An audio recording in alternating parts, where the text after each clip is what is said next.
German-Iranian relationships are very old. Yes.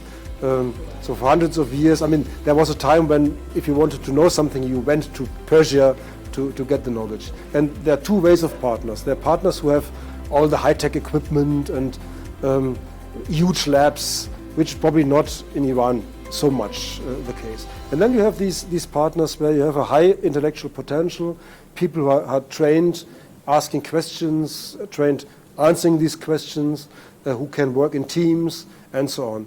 And the rumor says this is the case in your country.